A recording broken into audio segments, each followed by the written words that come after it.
இன்றைக்கி நம்ம எதை பற்றி நம்ம முக்கியமாக பார்க்க போகிறோம்? நம்ம இப்போ விமன் லீடர்ஸ் பற்றி பார்க்க போகிறோம். Women lead. இது காலகாலமாக ஒரு சர்ச்சைக்குரிய டாப்பிக்காகவே போயிட்டுருக்குது இல்லை? நான் எப்படி அதை பார்க்குறேன்னா, ஒரு சரியான புரிந்து கொள்ளுதல் வந்து 2 பேருக்குமே இல்லைன்னு நினைப்பேன் நான். அந்த லீடர்ஷிப்போடைய கான்செப்டை பற்றி ஆண்களுக்கும் சரியான புரிதல் இல்லை, பெண்களுக்கும் சரியான புரிதலுமே கிடையாது. அது என்ன ஆகுது அப்படின்னு கேட்டிங்கன்னா, இப்போ நான் அதை பற்றி பேசினாலுமே இவர் ஆணாக இருந்து தான் அதை பேசுகிறாரு அப்படின்ற மாதிரி நான் எப்படி நினைப்பேன்னா, பவுல் வந்து எழுதும்போது, ஒரு சபைக்கு எழுதும்போது ஆண்களுக்குரியதான சட்டத்திட்டங்களையும் எழுதுறாரு, பெண்களுக்குரிய சட்டத்திட்டத்தையும் எழுதுறாரு. ஆனால் அதை நம்ம ஆவியானவர் பேசுகிறாருன்னு தான் பார்க்குறோம், பவுல் சொல்கிறாருன்னு பார்க்கல இல்லையா? ஒரு விஷயத்த சொல்லும்போது பவுல் வந்து பெண்களுக்கு விரோதமாக எழுதுறாரு அப்படி நம்ம சொல்கிறது இல்லை, ஆவியானவர் நம்ம வேதத்தை எழுதியிருக்கிறார். அந்த கான்செப்டில் இப்போ பார்க்க வந்து தவறுறாங்களோ அப்படின்னு நான் யோசிப்பேன். கல்யாணமாகாத பாஸ்டர் கல்யாணம் ஆனவங்களுக்கு அட்வைஸ் பண்ணலாம் தானே இல்லையா?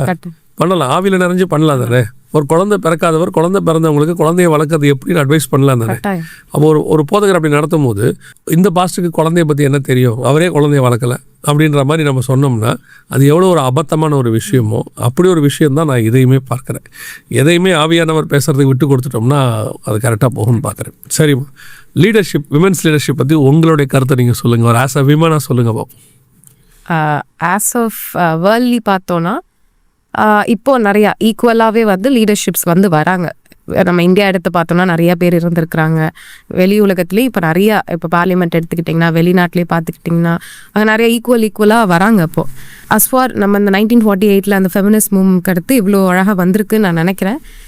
சில இடங்களில் சில விஷயங்கள் வந்து விமன் செய்ய முடியும், அதே மாதிரி இதை ஒத்துக்கிட்டே ஆகணும். சில விஷயங்கள் மென் அவங்க தான் செய்ய முடியும், அது அவங்களுக்காக டிசைன் பண்ணப்பட்டது. சில விஷயங்கள் பெண்ணுக்காக டிசைன் பண்ணப்பட்டது, சில விஷயங்கள் வந்து ஆண்களுக்காக டிசைன் பண்ணப்பட்டது. அதை மாற்றக்கூடாது. அதனால I strongly believe they both have leadership quality. ஆனால் அவங்க 2 பேருக்கு டிஸ்டிங்டிவாக சில விஷயங்கள் வித்தியாசப்படுதுன்னு நான் நினைக்கிறேன். அவங்க அதை லீட் பண்ணும், இவங்க இதை லீட் பண்ணால் கரெக்டாக இருக்கும்னு நான் நினைக்கிறேன். தேவன் அமைக்கும் போதே ஒவ்வொரு அமைப்புக்கு பின்னாடியும் ஒரு ஆளுமையை வச்சு தான் அமைக்கிறார். நான் சொல்கிறது வந்து நாட் ஒன்லி ஃபார் மனுஷங்களுக்கு மட்டும் நான் சொல்லலை, மரத்துக்கு கூட நான் சொல்லுவேன். பைபிள் ஒரு ஓமையில் ஆண்டவர் சொல்லுவார், அது கேதுரு மரத்தை பார்த்து எனக்கு நீ ராஜாவாக இரு என்று சொன்னது. அப்புறம் முச்செடி வந்து நான் இருக்கிறேன்னு சொல்கிறது, திராட்சை தோட்டத்தை. அப்போ அதெல்லாம் என்ன சொல்லுதுன்னா, நான் என்னுடைய மகிமையை விட்டு நான் உடைய ஆளுகைக்கு வருவேனோ அப்படின்னு. இது வந்து ஒரு ஓமை தான் ஆக்சுவலாக வச்சுங்களேன். ஆனால் நான் என்ன நினைப்பேன்னா, ஒவ்வொன்றுத்துக்கும் ஒரு யூனிக்கான ஒரு விஷயத்தை கற்றுக் கொடுத்து வச்சிருக்கிறார். அது மரத்துக்கும் பொருந்தும், மிருகத்துக்கும் பொருந்தும், மனுஷனுக்கும் பொருந்தும், எல்லாருக்கும் பொருந்தும். இப்போ ஒரு காட்டுக்குள்ளே யானையும் இருக்குது, சிங்கமும் இருக்குன்னா யானைக்கு ஒரு டிசைன் வேறு, சிங்கத்துக்கு ஒரு டிசைன் வேறு. இங்கே நம்ம என்ன பார்க்குறோம் அப்படின்னா, காமனாக இதை நான் இப்படியும் சொல்கிறேன், எல்லா மென்னுக்கும் ஒரே டிசைன் கிடையாது, எல்லா விமனுக்கும் ஒரே டிசைன் கிடையாது. ஒவ்வொருத்தருக்கும் ஒன்று நம்ம ஆண்டவர் கொடுத்து வச்சிருக்கிறார். நம்முடைய டிசைனையும் நமக்குள்ளதான அந்த கத்தர் வச்சிருக்கிறதான காரியங்களையும் உணர்ந்து புரிஞ்சுக்கிட்டோம்னா நாம் அதுக்கு என்ன ஆயிடுவோம், அது அந்த தரிசனத்தில் ஓட தொடங்கிடுவோம். இவங்க அதை பார்க்காம ஓவராலாக ஒரு விஷயத்தை செய்யணும்னு நினைக்கிறாங்க, காமன் கோட் ஒன்று உருவாக்கணும்னு நினைக்கிறாங்க. இது வந்து வேர்ல்டோடையதான ஒரு ஃபார்முலா, காமன் கோடு. நான் ஒரு உதாரணத்துக்கு சொல்கிறேனே, இப்போ எல்லாருக்கும் பிபி வந்து 80, 120 இருக்கணுங்கிறது காமன் கோடு இருக்காது, ஒவ்வொருத்தருக்கும் மாறுபடும். ஒருத்தருடைய பாடிக்கு அது 125 இருக்கலாம், ஒருத்தருக்கு 130 இருக்கலாம், நார்மலாகவே அப்படி இருக்கும். இதை நம்ம என்ன பண்ணுறோன்னா, ரேண்டமாக வச்சு தான் செக் பண்ணி அவர் கண்டுபிடிச்சிக்க முடியும். 130 இருக்கிறவரை நம்ம என்ன பண்ணோன்னா 120க்கு மாற்ற விரும்புகிறோம். ஏன்னா 120 தாங்க ஆவரேஜாக வந்து ஆஃப்ரிக்கன் கிளைமேட்டுக்கு ஒருத்தருக்கு ஒன்று இருக்கலாம், இந்தியன் கிளைமேட்டுக்கு ஒன்று இருக்கலாம், கோல்டு கிளைமேட்டில் இருக்கிறவருக்கு ஒன்று இருக்கலாம். அது இல்லாமல் அவருடைய பாடிக்கு நான் பார்த்த வரைக்கும் சொல்கிறேன். சுகர் சொல்கிறாங்க, இப்போ சுகர் லெவல் எப்படி சொல்கிறாங்க, சுகர் லெவல் ஒருத்தருக்கும் 5 அதிகமாக இருக்கலாம், கம்மியாக. இந்த காமன் கோடுன்னு ஒன்று இருக்குல்ல, இந்த காமன் கோடு, யூனிக் கோடு அப்படின்றத காமன் கோடாக மாற்ற விரும்புகிறாங்க. ஸோ இதே மாதிரி தான் ஸ்பிரிச்சுவலி நமக்குள்ள ஒரு யூனிக் கோடு இருக்குது ஃபார் ஈச் அண்ட் எவ்ரிபடி ஆண்டவர் வச்சிருக்கிறார். அந்த யூனிக் கோடை வந்து நம்ம வந்து என்ன செய்கிறோன்னா காமன் கோடாக மாற்ற விரும்புகிறோம். இப்போ எப்படி வந்து எல்லா ஆண்களும் சர்ச்சுக்கு பாஸ்ட் ஆகணும்னு நினைக்கக்கூடாது இல்லையா? ஒரு அழைப்பு இருக்குது, அந்த அழைப்பில் அவர் எவாஞ்சலிஸ்ட் ஆகலாம், அப்போஸ்தலர் ஆகலாம், எல்லாமே ஆகலாம். ஸோ அப்படி இருக்கும்பொழுது ஏன் அவர் அசிஸ்டண்ட்டாகவும் இருக்கலாம், உதவிக்காரன் ஊழியத்தில் இருக்கலாம், சிலர் டீக்கனாக இருக்கலாம், இப்படி நிறைய இருக்குது. அப்படி இருக்கும்பொழுது ஏன் ஒரு எவாஞ்சலிஸ்ட் அவர் ஏன் பாஸ்டாக இருக்கார், நான் ஏன் இருக்கக்கூடாது அப்படிங்கிறத வந்து எப்படி அந்த அழைப்புக்கு அவர் கர்த்தர் ஒரு உருவாக்கினதுக்கு எப்படி அவர் எதிராக சிந்திக்கிறாரோ அந்த மாதிரி தான் இதையும் நான் பார்க்குறேன்னு சொல்ல. ஸோ லீடர்ஷிப் வந்து பெண்களுக்கு இருக்கா இல்லையா, அது உங்களுடைய கான்செப்ட் என்ன சொல்கிறீங்க? இருக்குங்க, 100% இருக்கு, கட்டாயம் இருக்கு. Very good. நான் எப்படி பார்க்குறேன்னா, ஆதியாகமம் 1ஆம் அதிகாரத்தில் ஆண்டவர் படைக்கும் போது 28 2 பேருக்கும் சேர்த்து என்ன கொடுக்குறாரு? Absolute ownership. ஆமாம், 2 பேருக்கும் சமமான ஆண்டு கொள்ளுங்கள், நீங்கள் 2 பேரும் சேர்ந்து தான் இதை ஆளுகை செய்யணும் அப்படிங்கிறது தான் கான்செப்டாக இருக்குது. ஆனால் இவங்களுடைய மிஸ் அண்டர்ஸ்டாண்டிங் எங்கே போகுது, நம்ம எங்கே மிஸ் அண்டர்ஸ்டாண்ட் பண்ண ஆரம்பிக்கிறோம் அப்படின்னா, 3ஆம் அதிகாரத்தில் வந்து கர்த்தர் ஒரு வார்த்தை சொல்கிறார், அவன் உன்னை ஆண்டு கொள்வான் அப்படிங்கிறதா சொல்கிறார். அப்போது அவன் உன்னை ஆண்டு கொள்வானுங்கிற கான்செப்டை இவங்க எப்படி மாற்றிக்கிட்டாங்க அப்படின்னா, டிக்டேட்டர்ஷிப்பை மாற்றிக்கிட்டாங்க. அந்த டிக்டேட்டர்ஷிப்பாக மாற்றும் பொழுது என்ன ஆகுது அப்படின்னா, ஒருத்தருடையதான ஆளுகைக்கு நான் மரியாதை கொடுத்து அந்த ஆளுகைக்குரியதான காரியங்களை கொடுக்கறதுக்கு தான் மேலான ஆளுகை. ஆமாம் இல்லையா? இப்போது மாநில அரசாங்கம் இருக்குது, மத்திய அரசாங்கம் இருக்குது. மாநில அரசாங்கம் மத்திய அரசாங்கம் சொல்கிறபடி தான் செய்யணும். உங்களுக்கு ஒரு இது கிடையாது, உங்களுக்குன்னு ஒரு தனி மொழி கிடையாது, உங்களுக்குன்னு ஒரு தனி சாப்பாடு கிடையாது, நான் சொல்கிறது தான் நீ செய்யணும், நான் சொல்கிறது தான் நீ சாப்பிட்ணுன்னா அதுக்கு பேர் டிக்டேட்டர்ஷிப். அது வந்து இதில் வராது, ஆளுகையில் வரும், டெமோக்ரஸியில் வரும். 2 பேரும் சேர்ந்து கூட்டாட்சி. உனக்கு என்ன வேணும் சொல்லு, நான் தரேன். உனக்கு எதிலே பலகீனம் இருக்குது, நான் செய்கிறேன்.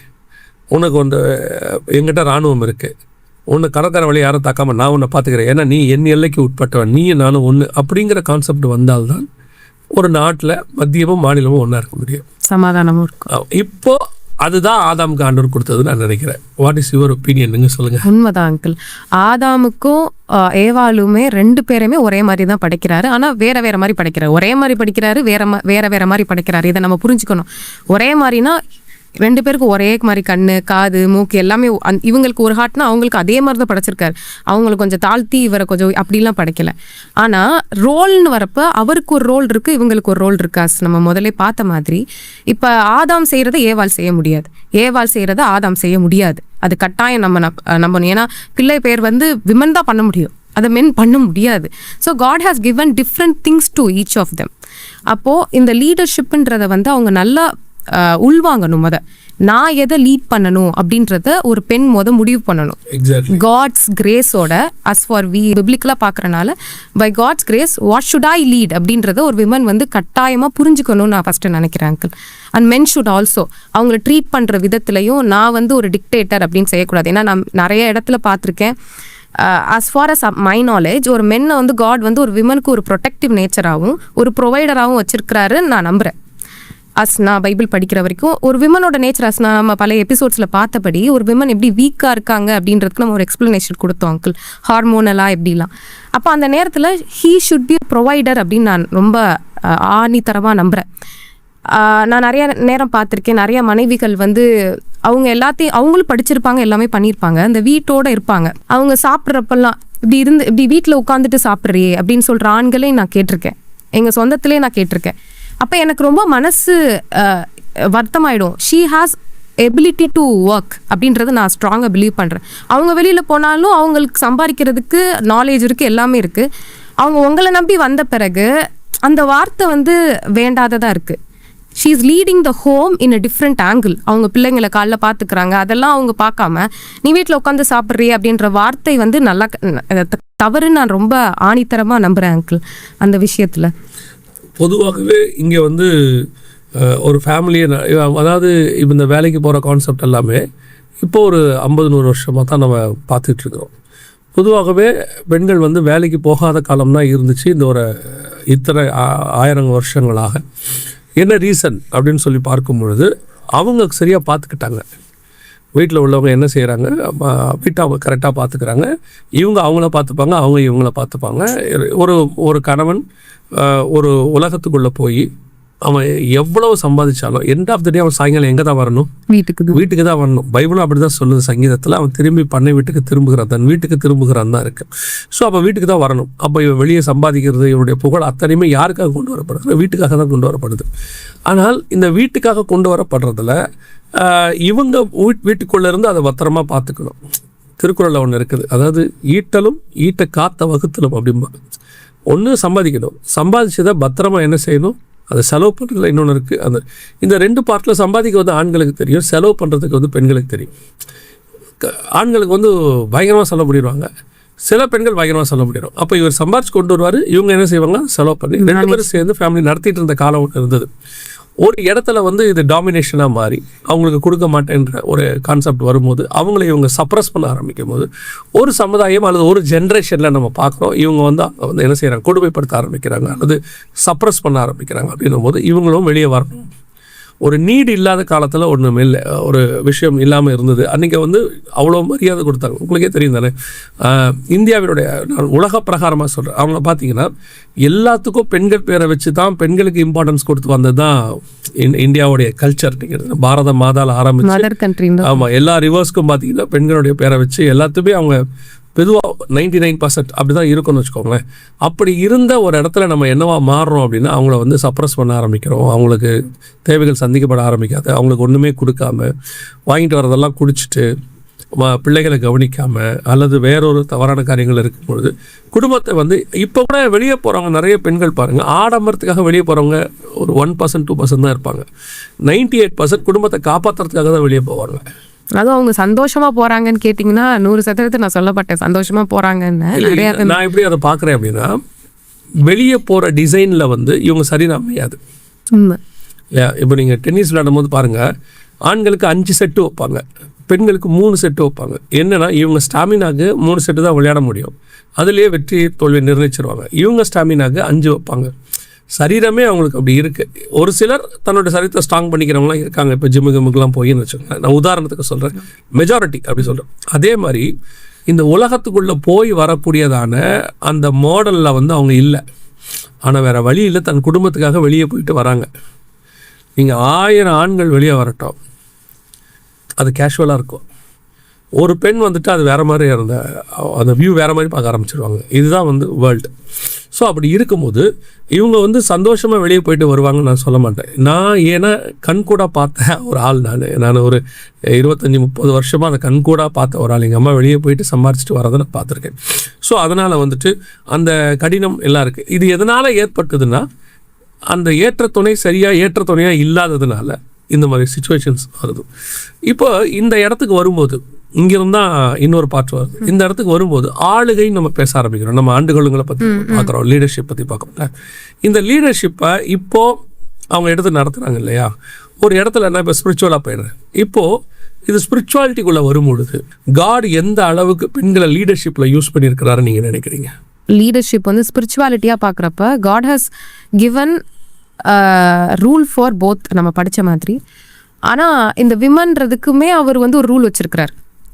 அந்த ரூல் படி பார்த்தீங்கன்னா as far as my knowledge whosoever leads, அது நான் லீடர்ஷிப்புக்கு வந்து தமிழாக்கம் பார்த்தேன். அந்த தமிழில் மீனிங் பார்த்தா பொறுப்பு பெற்று நடத்துகிறவர் அப்படின்றது மீனிங். அப்போது தேவனால் நம்மளுக்கு வந்து ஒரு பொறுப்பை கட்டளையிட்டிருக்கிறார். நீங்கள் பூமி எங்கும் போய் சகல ஜாதிக்கும் என்னுடைய சுவிசேஷத்தை பிரசங்கிங்க, not only for men to women also. அப்போ அந்த பொறுப்பை பெற்ற எல்லா மனிதர்களும் போய் அதை சொல்லி அதை நிறைய பேரை லீட் பண்ணி கிரைஸ்ட் கிட்ட கொண்டு வரது தான் இது கான்செப்ட், சர்ச்சோட concept. So God has given that same authority to women. நான் அதை வந்து ஸ்ட்ராங்லி பிலீவ் பண்ணுறேன். பட் நீங்கள் சொன்ன மாதிரி மென்னு வந்து எல்லா மென்னும் பாஸ்டர் ஆயிட முடியாது, எல்லா மென்னும் வந்துட்டு இவாஞ்சலிஸ்டாகவும் ஆயிட முடியாது. அதே மாதிரி விமனுக்கும் சில வரைமுறைகள் தேவன் வச்சிருக்கிறாருன்னு நான் ஸ்ட்ராங்காக பிலீவ் பண்ணுறேன். கண்டிப்பாக. இப்போது சர்ச்சுக்குள்ளே எடுத்துக்கிட்டீங்கன்னு சொன்னால், இப்போது புதிய ஏற்பாட்டில் உங்களுக்கு தெரிஞ்சு காட் லீடர்ஷிப்பில் யூஸ் பண்ணவங்களை சொல்லுங்களேன். நான் வந்து ஃபஸ்ட்டு பார்க்குற விமன் வந்து சமாரிட்டன் விமன், சமாரிய ஸ்திரீ. அவங்க வந்து அங்கே கிணத்து பக்கத்தில் நிற்கிறப்பயே, துறவண்டையில் நிற்கிறப்பயே வந்து ஏசு கிறிஸ்து முத தன்னை வந்து ஒரு மேசாயாவாக வந்து அந்த விமன் கிட்ட வெளிப்படுத்துறாரு. வேற யார்கிட்ட இவர் இவ்வளோ நாள் சொல்கிறப்ப வந்து எக்ஸ்பிளிசிட்டாக சொல்ல மாட்டார், நான் ஒரு மேசையா அப்படின்னு சொல்ல மாட்டார். மேசியா அப்படின்ற அந்த வார்த்தையை வந்து டிஸ்டிங்டிவாக அவர் சொல்ல மாட்டார். ஆனால் இந்த இடத்துல நான் தான் அவர்னு சொல்லிடுவார். அவங்களுக்கு வந்து ரொம்ப அப்படி வந்து, அதுவும் அவங்க வந்து ஒரு புறஜாதி விமன், அவங்கக்கிட்ட அவ்வளோ பேசணுன்றது வந்து அவசியம் கிடையாது. ஏன்னா பழைய காலத்தில் வந்து ரபி வந்து பெண்கள்கிட்ட அவ்வளோ பேசவே மாட்டாங்களாம். அதுவும் இந்த மாதிரி புறஜாதியிலேருந்து வர ஒரு பெண்கிட்ட பேசவே மாட்டாங்களாம். இவங்க கிட்ட இவ்வளோ பேசுகிறாரு அவர் இந்த விஷயங்கள்லாம் சொன்ன பிறகு அவங்க வச்சுட்டு இருந்த எல்லா விஷயத்தையும் போட்டுட்டு ஊரில் போய் ஒரு கூட்ட ஜனத்துக்கு அவங்க இதை அறிவிக்கிறாங்க. அப்போ இதை நம்ம பார்க்குறப்ப எப்படி வந்து நிறைய பேர் இன்டர்பிரேட் பண்ணுறாங்கன்னா, she is the first evangelical mission பண்ணவங்க அப்படின்னு சொல்லிட்டு நிறைய பேர் இன்டர்பிரேட் பண்ணுறாங்க. அதை நானும் பிலீவ் பண்ணுறேன். ஏன்னா ஒரு கூட்டத்தை இழுத்துட்டு வராங்க கிறிஸ்துவுக்கு பின்பாக. நியூ டெஸ்டமெண்ட்லையுமே God has used many womens like லிடியாவாக இருக்கட்டும், பிரிசில்லாவாக இருக்கட்டும், இன்னும் நிறைய பேர் இருக்காங்க, ஃபீபின்னு ஒருத்தவங்க இருக்காங்க, அந்த நிறைய பேர் இருக்காங்க. as far as I saw, பவுலுமே நிறைய பேர் அப்ரிஷியேட் பண்ணி எழுதியிருக்கிறாரு. அண்ட் தென் புதிய ஏற்பாட்டில் பார்த்தீங்கன்னா எல்லாருமே மேரி மக்தலேன் வந்து தேவன் கூட போனாங்கன்றது, கூடயே போனாங்கன்னா she would have led some people to Christ. அதை நான் ஸ்ட்ராங்காக பிலீவ் பண்ணுறேன். லூக்கா 8ஆம் அதிகாரத்துலேயும் நீங்கள் பார்த்தீங்கன்னா வசனத்தினது யோவானானோடு சூசன்னாலும் அப்படி இவங்க எல்லாருமே அவருக்கு ஆஸ்திகளால் அவருக்கு ஊழியம் செய்தார்கள். ஊழியத்தில் வந்து பர்னபா மரியாளுடைய ஊழியம் ஒன்று இருக்குது, யோவானால் சூசனுடைய ஊழியங்கள் ஒன்று இருக்குது. அப்போஸ்தலரோட அநேக ஸ்திரீகள் இருந்தார்கள். அவங்க 120 பேர் முதல் ரிவைவலுக்கு கர்த்தர் பயன்படுத்தினதை பார்த்தீங்கன்னா நாட் ஒன்லி ஃபார் மென் மட்டுமே இருந்த ரிவைவலுக்கு யூஸ் பண்ணலை. அந்த இடத்துல பார்த்தீங்கன்னா 120 பேரும் ரிவைவலுக்கு அவர்கள் ஒருமனப்பட்டு ஒரு இடத்தில் கூடி வந்திருக்கையில் அப்படின்னு இருக்கு. ஸோ இந்த பெண்களுக்குரியதான இந்த கான்செப்ட்ஸ் எல்லாமே பார்த்தீங்கன்னா ஈக்குவலாக தான் கொண்டு வரப்படுது.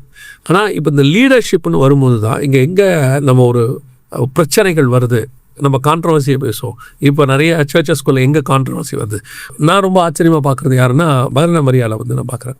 பர்னபா மரியாளுக்கு ஏன் நான் ஒரு ஆச்சரியமாக பார்க்குறேன் அப்படின்னு சொன்னால், இயேசு உயிர் தெழுந்த உடனே அறிவிக்கப்படுது. அவங்க தான் போய் ஃபஸ்ட்டு அது கேட்குறாங்க. அது வந்து நார்மலாக கூட இருக்கலாம், ஏன்னா பெண்கள் தான் வந்து அந்த சுகந்த வர்க்கத்தை இறந்து போனது பாடிக்கு போடுறது வந்து இயல்பு. அந்த மாதிரி தான் இந்த அம்மா போனாங்கன்னு கூட இருக்கலாம், அது ஓகே வச்சுக்கலாம். ஆனால் இவங்க ஓடி போய் சொல்கிறாங்க, பேதுரும் யோவானும் வராங்க. யோவானும் பேதுரு வந்து பார்க்குறாங்க, கல்லறை காலியாக இருக்குது. பேதுரு வந்து பார்க்கும்போது 2 துணி மடித்து வைக்கப்பட்டிருக்கு, இதெல்லாம் இருக்குது. ஆனால் தரிசனம்ன்றதை பார்த்தீங்கன்னா பர்னபா மரியாளுக்கு தான் கொடுக்கப்பட்டிருக்கு. அவர் உயிர்த்தெழுந்த இயேசு வந்து அங்கே நிற்கிறார், அவங்களுக்கு மறுரூபமாகி நிற்கிறார். வசனம் சொல்லுது அவரை தோட்டக்காரர் என்று எண்ணி அப்படின்னு. அதுக்கு ஒரு ஸ்பிரிச்சுவல் காரணம் இருக்குது. ஏன்னா எல்லாத்தையும் முடிச்சுட்டு இவர் திருப்பி ஆதாமா தோட்டத்துக்குள்ளே போயிட்டார். அதாவது பரதீசிக்குள்ளே அவர் நுழைகிறார்ன்றதுக்கு அடையாளமாக அவர் தோட்டக்காரராக மாறுகிறார் அந்த இடத்துல. ஏன்னா ஆதாமுடைய வேலை தோட்டக்காரனுடைய வேலை. 1ஆம் ஆதாம் இடத்துக்கு இவர் வந்துட்டாருங்கிறது ப்ரூவ் ஆகுது. ஸோ இப்போது இந்த இடத்துல இந்த கான்செப்டை நீங்கள் வச்சு பார்க்கும் பொழுது இயேசுடையதான முதலாவது உயிர்த்தெழுதல் அவங்களுக்கு தான் காட்டப்படுது. இதெல்லாமே ரொம்ப அழகாக இருக்குது. ஆனால் நேரடியான கொஸ்டின், இப்போது சர்ச் லீட் பண்ணுறது அப்படிங்கிற இடத்துல தான் இந்த கான்ட்ரவர்சி நமக்கு வருது. எப்போவுமே இந்த கான்ட்ரவர்சி எங்கே போய் இது வருதுன்னா, இப்போ எவாஞ்சலிஸ்ட் இருக்காங்க. எவாஞ்சலிஸ்ட்டை பற்றி பெண்கள் எவாஞ்சலிசமாக இருக்கிறத ஒரு காலமும் நம்ம ஒன்றுமே சொல்கிறது இல்லை. அது நிறைய எவாஞ்சலிஸ்ட் இருக்காங்க. ப்ராஃபட்ஸ் கூட இருக்காங்க, பெண்கள் சபையில் ப்ராஃபட்ஸாக. பிலிப்போட பிள்ளைங்களும் ப்ராஃபட்ஸ், இந்த கன்னியாஸ்திரிகள்னு சொல்லுவாங்க. ஸோ அவங்க வந்து ப்ராஃபட்டாக இருக்காங்க. அப்போ பிலிப்பியோடைய 4 பெண்களும் அங்கே ப்ராஃபட்ஸாக இருக்காங்கன்னு பார்க்குறோம்.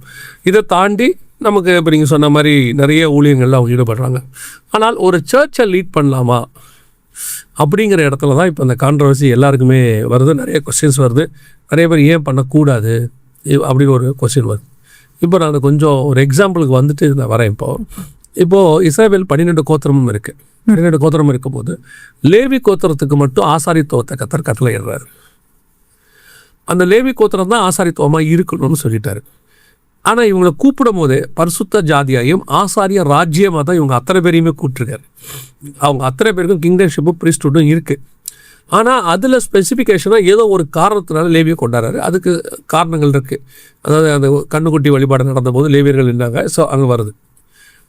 இப்போ லேவியர்கள் ஆசாரிய ஊழியம் செய்யலாம், ஆனால் அந்த ஆசாரிய கூடார ஊழியத்தை செய்யலாம். ஆனால் ஆசாரியத்துவம் யார் செய்யணும்னா லேவிலேயே ஆரோன் குடும்பம் மட்டும்தான் செய்யணும்னு இருக்குது. பிரதான ஆசாரியராக இருக்கு.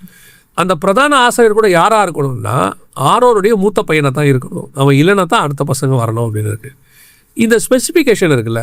இப்போ லேவியர்களில் ஒரு கூட்டம் வந்து கேட்குது, யார் இதே கோராக்கு கூட்டத்தார் வந்து கேட்குறாங்க, ஏன் நாங்கள் இருக்கக்கூடாது, உங்ககிட்ட மட்டும்தான் கர்த்தர் பேசுவாரா, எங்ககிட்ட பேச மாட்டாரா அப்படின்னு சொல்லி கேட்கும் பொழுது அந்த இடத்துல தான் இந்த ஆரோனின் தொழுத்த கோல் இந்த கான்செப்ட் எல்லாமே வருது நம்ம பார்க்குறோம் இல்லையா.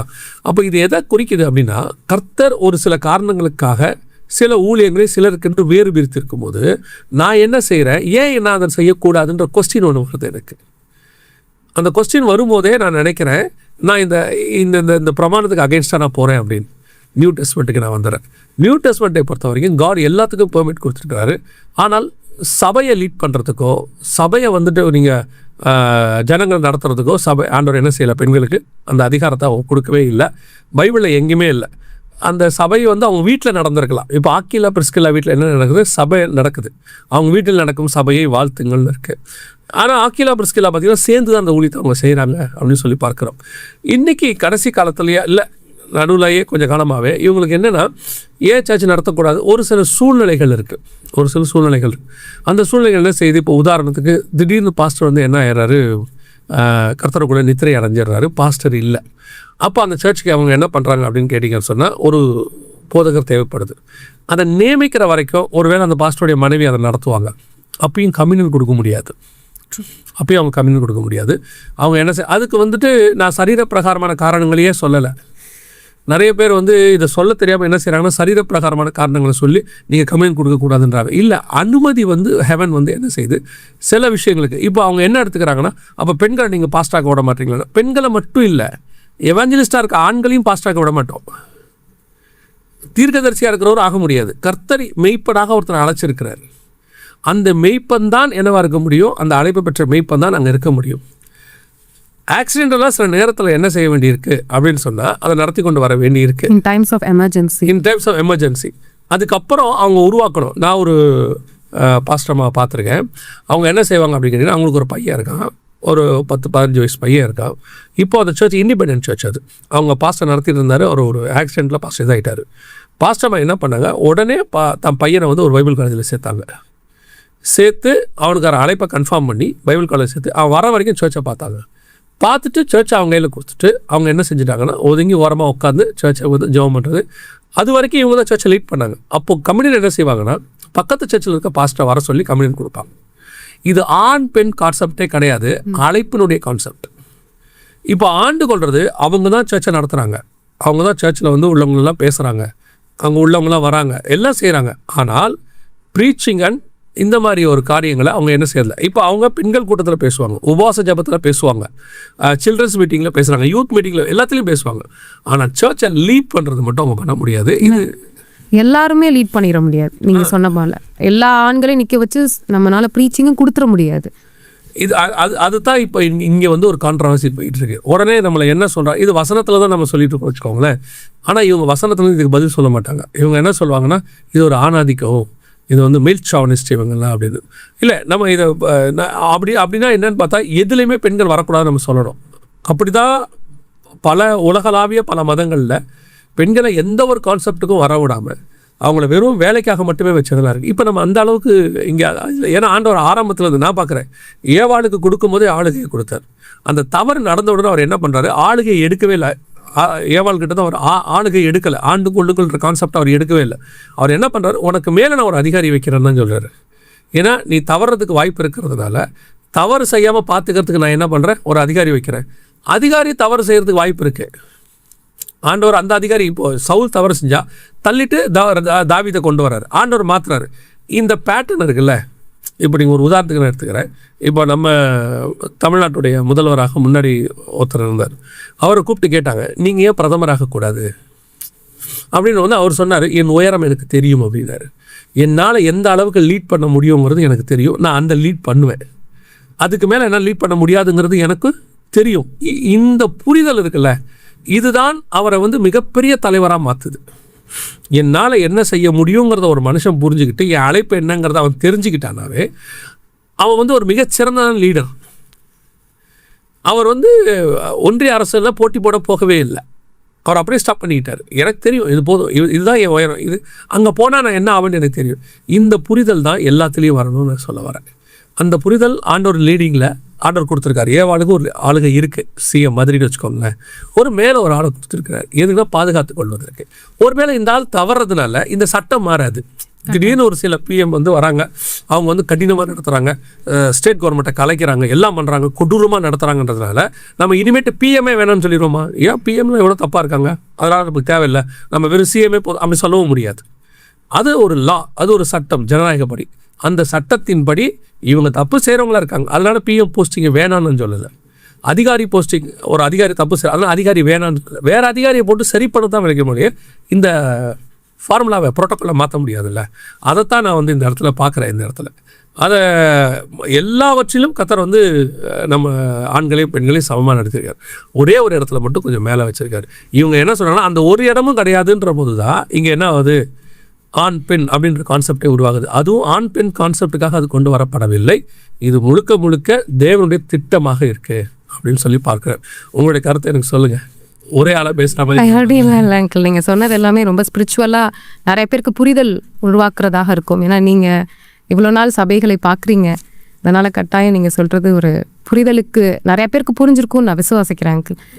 நான் உங்களுடைய தானே நான் ரொம்ப இம்பார்ட்டன்ட். ஸ்பிரிச்சுவலாக என்ன நினைக்கிறேன்னா, கர்த்தர் அவர் தலையாக இருக்கிறார், சபை உடம்பாக இருக்குன்னு நம்ம பார்க்குறோம். அப்போது இப்போ என்ன ஆகிடும்னா, இப்போ ஒரு பெண், நான் என்ன பண்ணுறேன், இந்த சர்ச்சில் நிற்கிற பாஸ்டரை நான் எப்படி பார்க்குறேன்னா ரெப்ரசன்டேஷன் ஆஃப் கிரைஸ்ட்னு நான் பார்க்குறேன். That's true according to the Bible. அப்போது நான் இங்கே ஒரு பெண்ணை தூக்கி நான் அந்த ரெப்ரசன்டேஷனில் வச்சுட்டா எனக்கு என்ன தோணுதுன்னா, நான் கிறிஸ்துவுக்கு மேலாக போனது போல் ஒரு இல்யூஷன் உண்டாகுதோ அப்படின்னு நான் பார்க்குறேன். அப்போது அந்த இடத்துல அந்த மென்னை நின்றா அது கிறிஸ்துவாக தெரிகிறார். நான் போய் ஒரு பெண்ணாக நின்றால் கிறிஸ்துவுக்கு மேலே சபையாகி விடுமோ அப்படின்ற ஒரு புரிதல் எனக்கு இருக்கு அங்கிள். மாறி இருந்தால் அது தவறாக போய்விடும். அதனால இயேசு கிறிஸ்து சொல்றாரு, அங்கே ஒரு மேல் நிற்கட்டும், நீ சபை ஒரு சரீரமா இருக்கிறனால ஒரு விமன். நான் இது ஒரு கான்செப்ட். இன்னொன்று நான் என்ன சொல்ல வரேன்னா, ஒருத்தர் சுண்டு வரலாக இருக்க முடியும், ஒரு விமன் சுண்டு வரலாகவும் இருக்கலாம், கட்ட வரலாகவும் இருக்கலாம், கண்ணா இருக்கலாம். அதே மாதிரி ஒரு மென் சுண்டு வரலாக தான் இருக்கணும்னா அவங்க அந்த சுண்டு வரலாக தான் இருக்கணும், அவங்க தலையாக யோசிக்கக்கூடாது. ஸோ இந்த சபை ஒருமித்து வாசம் பண்ணுறப்ப தான் கிறிஸ்துவோட அந்த பிரமாணம் நிறைவேறும் அப்படின்னு நான் ஸ்ட்ராங்காக பிலீவ் பண்ணுறேன் அங்கிள். ரொம்ப அருமையான விளக்கம். எக்ஸாக்ட். அதனால தான் நான் உங்ககிட்ட என்ன இருக்குது அப்படின்னு கேட்டேன். ஏன்னா இல்லைனா மோனோபோலியாக நான் மட்டுமே ஏதோ ஒன்று பேசுன மாதிரி ஆகிடக்கூடாது. மட்டுமாக நாம் இந்த ஆண்டு கொள்ளுங்கள் என்கிற கான்செப்டில் கத்தர் வச்ச திட்டத்தினபடி நம்ம ஆண் பெண் அந்த கான்செப்டை தாண்டி கத்தருக்குள்ளாக ஆணும் இல்லை பெண்ணும் இல்லை, நம்ம எல்லாருமே சமமாக தான் இருக்கிறோம். சில நேரங்களில் கத்தர் சில காரியங்களை இது அமைச்சு வச்சிருக்கார், பரலோகத்தினுடைய திட்டமாக இது இருக்கிறது. ஸோ அதைத்தான் இது வழியாக உங்களுக்கு சொல்ல விரும்புகிறோம். உங்களுக்கு ஒரு குடும்பத்தை நடத்தக்கூடிய மிக முக்கியமான பொறுப்பை கத்தர் கொடுத்துருக்கிறார். ஒரு ஊழியத்தில் பெரும் பங்கு கொடுத்துருக்கிறார். தொடர்ந்து செய்யுங்க, கத்தருக்காக வல்லமையாக எழும்புங்க. உங்களை ஆண்டவர் எவாஞ்சலிஸ்டாக, ஒரு நல்ல தீர்க்கதரிசியாக, அநேகருக்கு உங்களை கொண்டு போய் பயன்படுத்துகிறதான ஒரு நல்ல தாயாக, ஒரு சபைக்கு எத்தனையோ பேர் தாயாக இருக்கிறாங்க. சில நேரத்தில் போதகர் இல்லாத சபைகளை நான் பார்த்துருக்கிறேன். அவங்க இருந்து தாயாக இருந்து அந்த சபையை நடத்தி அந்த ஒரு போதகரை உருவாக்கி கொண்டு உட்கார வைக்கிற வரைக்கும் அவங்க படுற காடுகளை நான் பார்த்துருக்கிறேன். யாருடைய தியாகமும் யாருடைய ஊழியமும் இங்கே கனவீனப்படுத்தவோ அல்லது கனப்படுத்தவோ எல்லாருமே சமம் தான். எல்லா ஊழியங்களையும் கத்தர் கனப்படுத்துகிறார். என்ன நம்ம இந்த புரிதல் நமக்கு வந்துட்டாலே ஒருமித்து நாம் கத்தருடைய ஊழியத்தை செய்து முடிக்க முடியும். கர்த்தருடைய வருகை தாமதிக்குமானால் இன்னொரு வார்த்தையை வெல்லும் அப்படிங்கிறதான இந்த ப்ரோக்ராம் வழியாக உங்களை சந்திக்கிறோம். God bless you.